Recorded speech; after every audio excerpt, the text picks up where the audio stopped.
No espero ni pido que nadie crea el extraño, aunque simple relato que voy a escribir. Estaría completamente loco si lo esperase, pues mis sentidos rechazan su evidencia. Pero no estoy loco, y sé perfectamente que esto no es un sueño. Mañana voy a morir y quiero que de alguna forma aliviar mi alma. Mi intención inmediata consiste en poner de manifiesto, simple y llanamente, y sin comentarios, una serie de episodios domésticos. Las consecuencias de estos episodios me han aterrorizado, me han torturado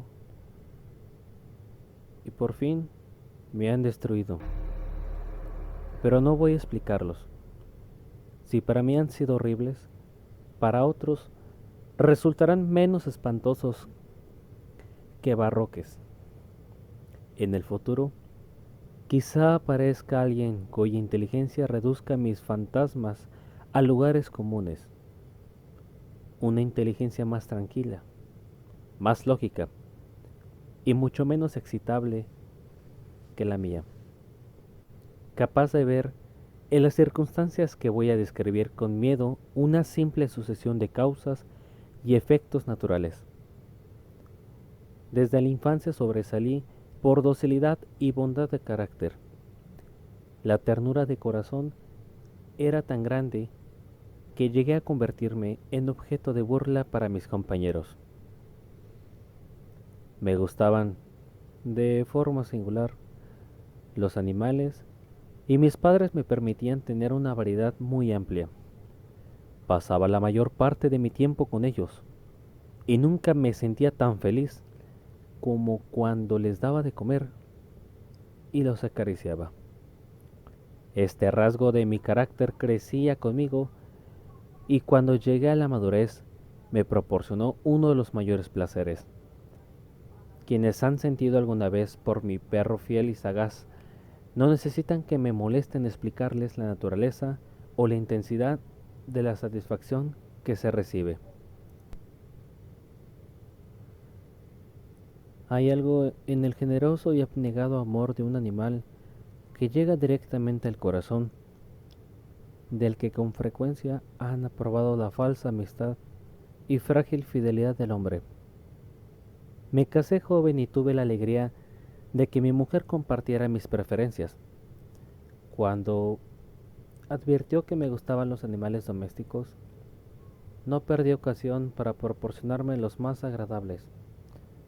Teníamos pájaros, peces de colores, un hermoso perro, conejos, un mono pequeño y un gato. Este último era un hermoso animal, bastante grande, completamente negro y de una sagacidad asombrosa. Cuando se refería a su inteligencia, mi mujer, que en el fondo era bastante supersticiosa, aludía con frecuencia a la antigua creencia popular de que todos los gatos negros eran brujas disfrazadas. No quiero decir que lo creyeras en serio, y solo mencionó el asunto porque acabo de recordarla. Pluto, pues así se llamaba el gato, era mi favorito y mi camarada. Solo yo le daba de comer, y él en casa me seguía a todas partes. Incluso me resultaba difícil impedirle que siguiera mis pasos por la calle.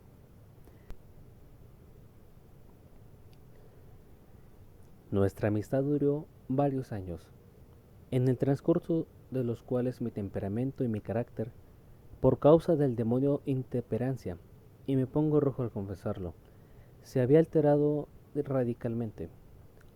Día a día fui volviendo más irritable, malhumorado e indiferente hacia los sentimientos ajenos.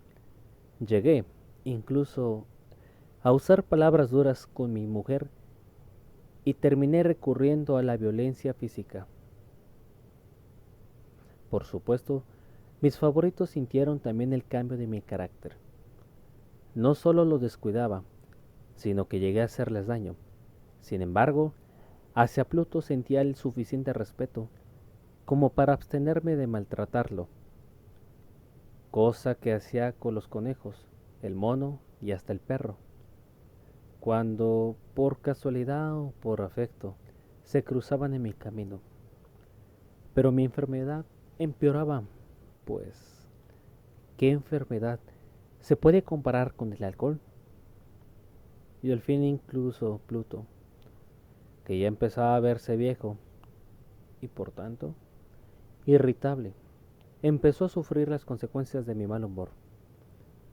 Una noche en que volví a mi casa completamente borracho, después de una de mis correrías por el centro de la ciudad, me pareció que el gato evitaba mi presencia.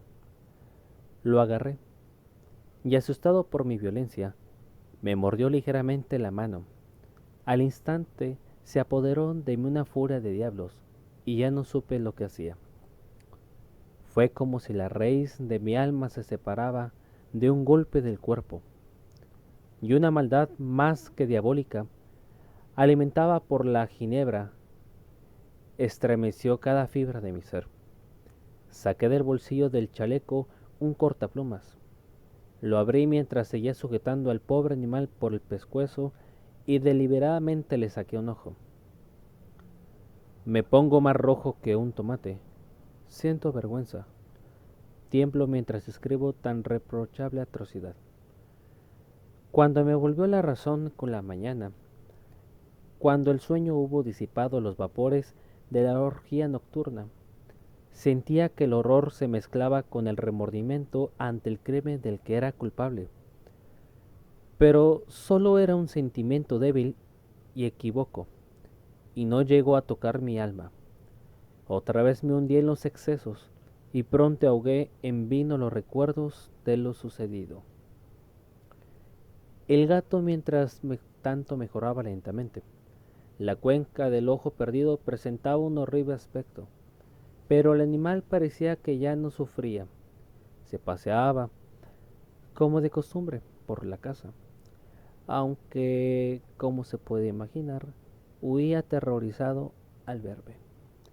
Me quedaba bastante de mi antigua forma de ser para sentirme agraviado por la evidente antipatía de un animal que una vez me había querido tanto.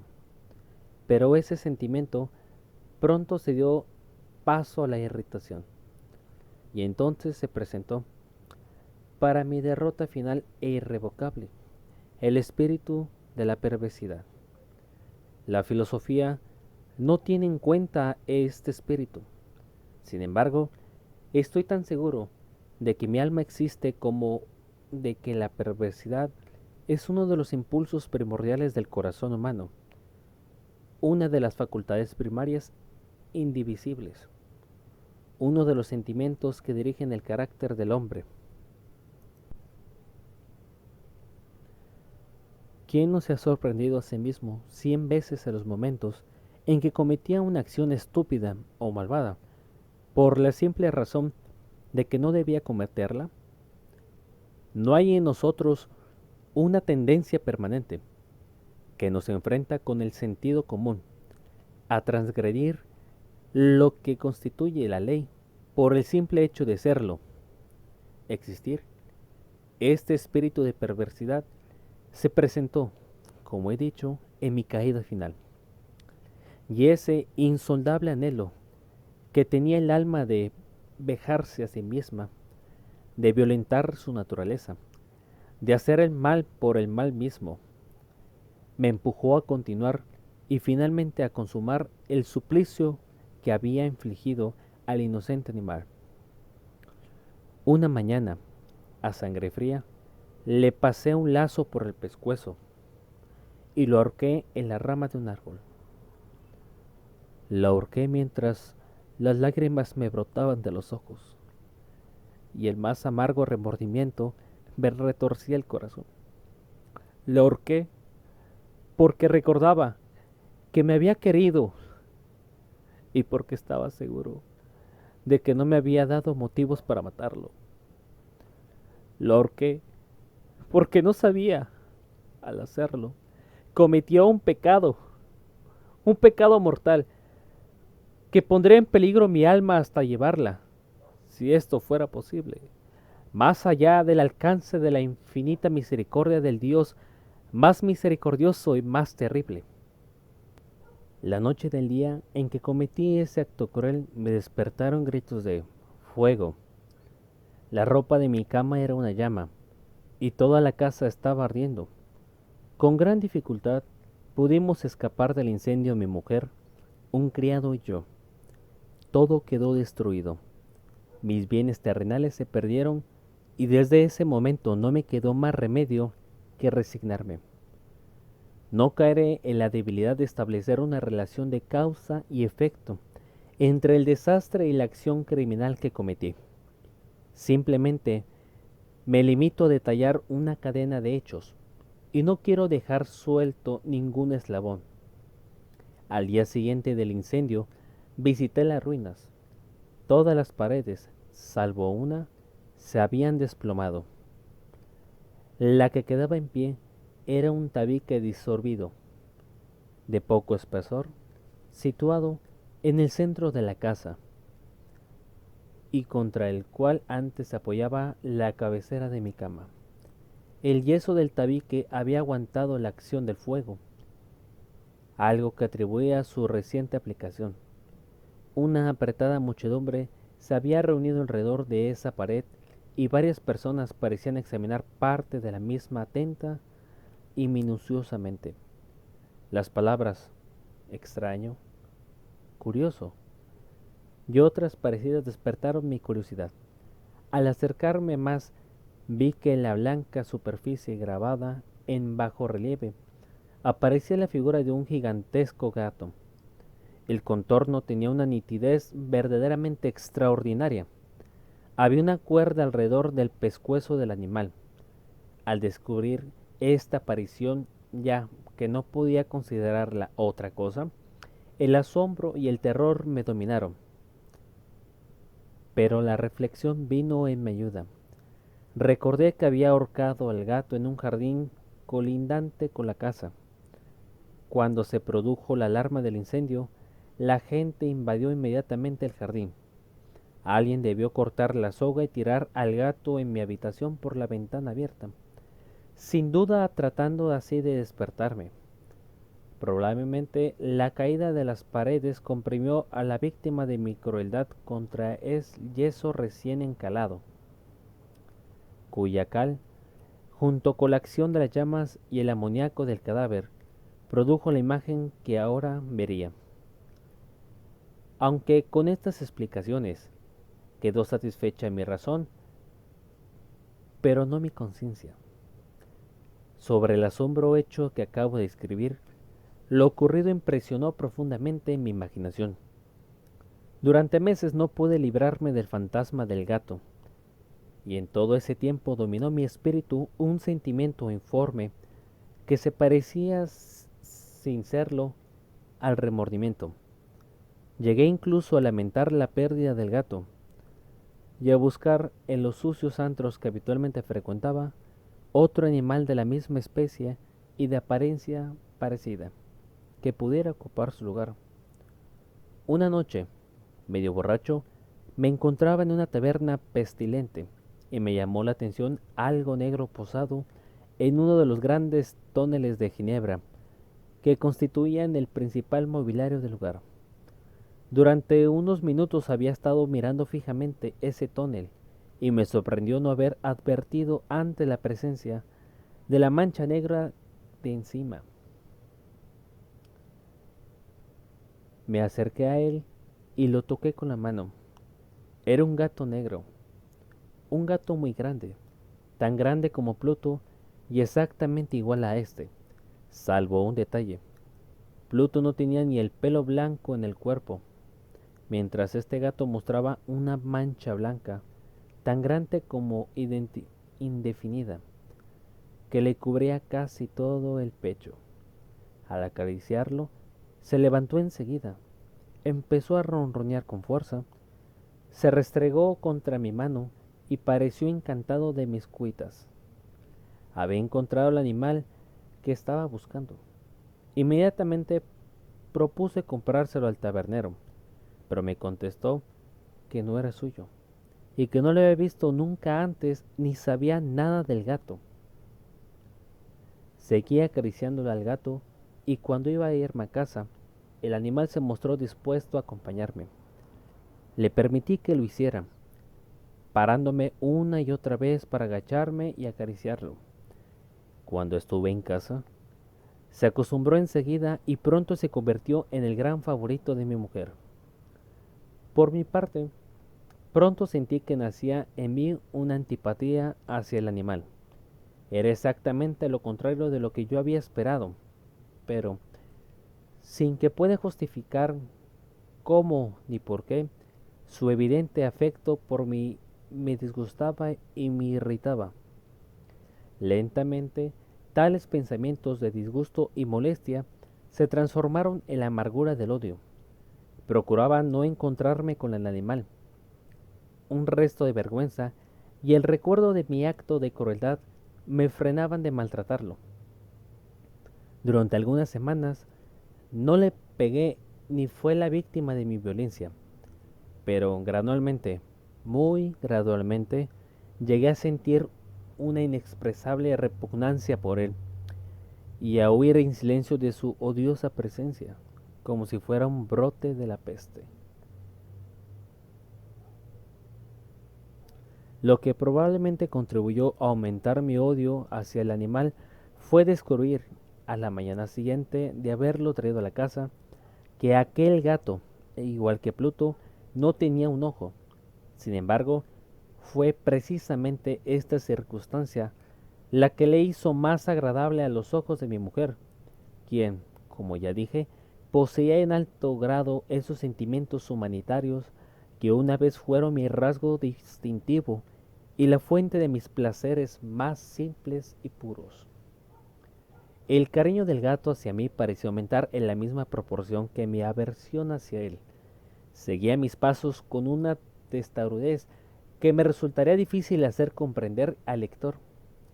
Donde quiera que se me sentara venía a agazaparse bajo mi silla o saltaba a mis rodillas, cubriéndose con sus repugnantes caricias. Si me ponía a pasear, se metía entre mis pies y así, casi, me hacía caer o clavaba sus largas y afiladas garras en mi ropa y de esa forma trepaba hasta mi pecho. En esos momentos, aunque deseaba hacerlo desaparecer de un golpe, me sentía completamente paralizado por el recuerdo de mi crimen anterior, pero sobre todo, y quiero confesarlo por aquí, por un terrible temor al animal. Aquel temor no era exactamente miedo a un mal físico, y sin embargo no sabría definirlo de otra manera. Me siento casi avergonzado de admitir, sí, aún en esta celda de criminales, me siento casi avergonzado de admitir que el terror, el horror que me causaba aquel animal, era alimentado por una de las más insensatas quimeras que fuera posible concebir. Más de una vez mi mujer me había llamado la atención sobre la forma de la mancha del pelo blanco, de la cual ya he hablado, y que constituía la única diferencia entre este extraño animal y el que yo había matado. El lector recordará que esta mancha, aunque era grande, había sido al principio muy indefinida, pero gradualmente, de forma casi imperceptible, mi razón tuvo que luchar durante largo tiempo para rechazarla como imaginaría. La mancha iba adquiriendo una rigurosa nitidez en sus contornos. Ahora ya representaba algo que me hace temblar cuando lo nombro. Y por eso odiaba, temía, y me habría librado del monstruo si me hubiese atrevido a hacerlo. Representaba, digo, la imagen de una cosa atroz, siniestra. La imagen de un patíbulo, oh lúgubre y terrible máquina del horror y del crimen, de la agonía y de la muerte. Y entonces me sentí más miserable que todas las miserias del mundo juntas. Pensar que una bestia, cuyo semejante yo había destruido, desdeñosamente. Una bestia era capaz de producir esa angustia tan insoportable sobre mí.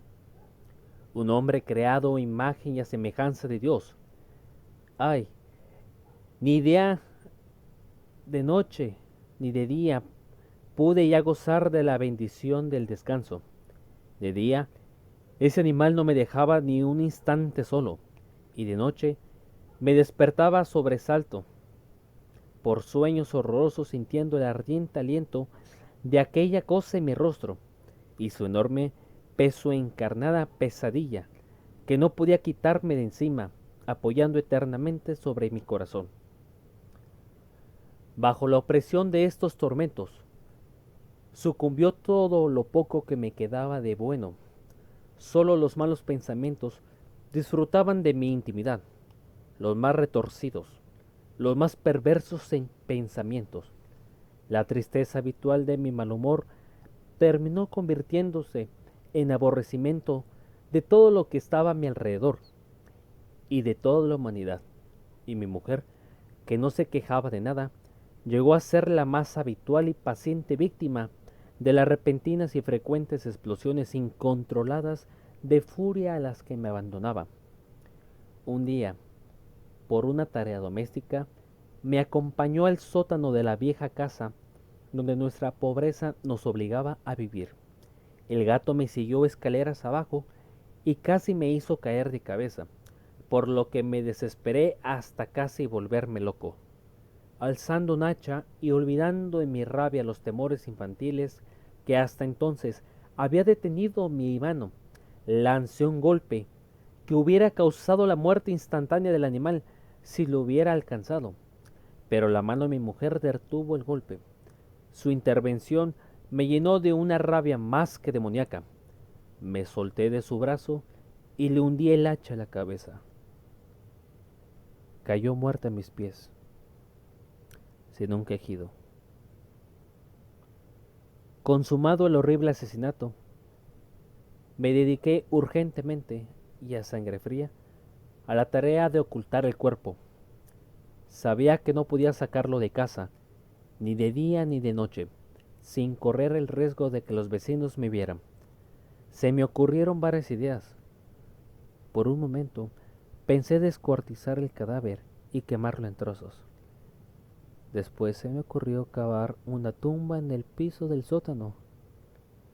Luego consideré si no me convenía arrojarlo al pozo del patio o meterlo en una caja, como si fueran mercancías, y con los trámites normales llamar a un mozo de cuerda para que lo retirase de la casa. Por fin di con lo que me pareció el mejor recurso. Decidí emparedar el cadáver en el sótano, y como se cuenta que los monjes de la Edad Media emparedaban a sus víctimas, el sótano se presentaba bien para este propósito. Las paredes eran de un material poco resistente y estaban recién encaladas con una capa de yeso que la humedad del ambiente no había dejado endurecer. Además, en una de las paredes había un saliente y falsa chimenea que se había rellenado de forma que se parecía al resto del sótano.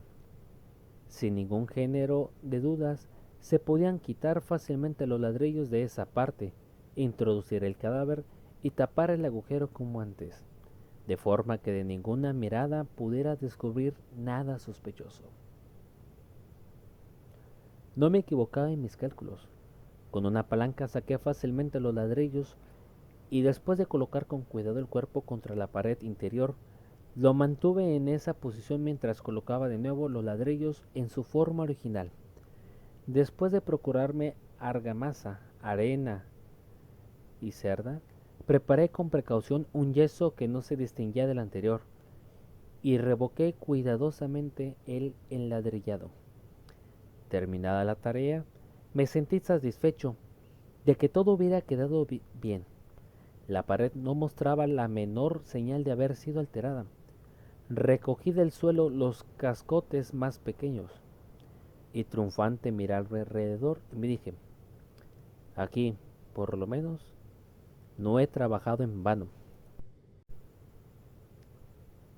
El paso siguiente consistió en buscar a la bestia que había causado tanta desgracia, pues por fin me había decidido a matarla.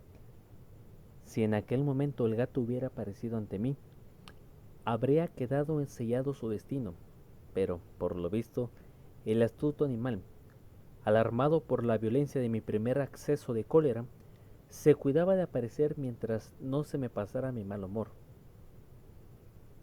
Es imposible describir ni imaginar el profundo y feliz sentimiento de alivio que la ausencia del odiado animal trajo a mi pecho. No apareció aquella noche, y así, por primera vez desde su llegada a la casa, pude dormir profunda y tranquilamente. Sí, pude dormir, incluso con el peso del asesinato de mi alma. Pasaron el segundo y el tercer día y no volví a mi atormentador. Una vez más respiré como un hombre libre. El monstruo aterrorizado había huido de la casa para siempre. No volvía a verlo. Grande era mi felicidad y la culpa de mi negra acción me preocupaba poco. Se hicieron algunas investigaciones a las que me costó mucho contestar. Incluso registraron la casa, pero naturalmente no se descubrió nada. Consideraba que me había asegurado mi felicidad futura. Al cuarto día, después del asesinato, un grupo de policías entró en la casa, intempestivamente, y procedió otra vez a una rigurosa inspección. Seguro de que mi escondite era inescrutable, no sentí la menor inquietud. Los agentes me pidieron que los acompañara en su registro. No dejaron ningún rincón ni escondrijos sin revisar. Al final, por tercera o cuarta vez bajaron al sótano. No me temblaba ni un solo músculo. Mi corazón latía tranquilamente como el del quien duerme en la inocencia. Me pasaba de un lado a otro del sótano. Había cruzado los brazos sobre el pecho e iba tranquilamente de allá para acá. Los policías quedaron totalmente satisfechos y se disponían a marcharse. El júbilo de mi corazón era demasiado fuerte para ser reprimido. Ardía en deseos de decirles, al menos, una palabra como prueba de triunfo y de asegurar doblemente su certidumbre sobre mi inocencia. Caballeros, dije por fin, cuando el grupo subía la escalera, me alegro de haber disipado sus sospechas. Les deseo felicidad y un poco más de cortesía. Por cierto, caballeros, esta casa está muy bien construida. En mi rabioso deseo de decirles algo con naturalidad, no me daba cuenta de mis palabras. Repito que es una casa excelentemente construida. Estas paredes. ¿Ya se van ustedes, caballeros? Estas paredes son de gran solidez. Y entonces, empujado por el frenesí de mis bravatas, golpeé fuertemente con el bastón que llevaba de la mano sobre la pared de ladrillo, tras la cual estaba el cadáver de mi esposa de mi alma. Que Dios me proteja y me libre de las garras del archidemonio. Apenas había cesado el eco de mis golpes y una voz me contestó dentro de la tumba. Un quejido, ahogado y entrecortado al principio, como el sollozar de un niño, que luego creció rápidamente hasta convertirse en un largo, agudo y continuo grito, completamente anormal e inhumano, un aullido, un alarido quejumbroso, mezcla de horror y de triunfo, como solo puede surgir en el infierno de la garganta de los condenados en su agonía y de los demonios gozosos en la condenación. Hablar de lo que pensé en ese momento es una locura. Presa de vértigo, fui tambaleándome hasta la pared que enfrenté. Por un instante el grupo de hombres de la escalera se quedó paralizado por el espantoso terror. Luego, Una docena de robustos brazos atacó la pared, que cayó de un golpe. El cadáver, ya corrompido y cubierto de sangre coagulada, apareció de pie ante los ojos de los espectadores. Sobre su cabeza, con la roja boca abierta y el único ojo de fuego, estaba agazapada la horrible bestia cuya astucia me había llevado al asesinato y cuya voz delatora me entregaba ahora al verdugo. Había emparedado al monstruo en la tumba.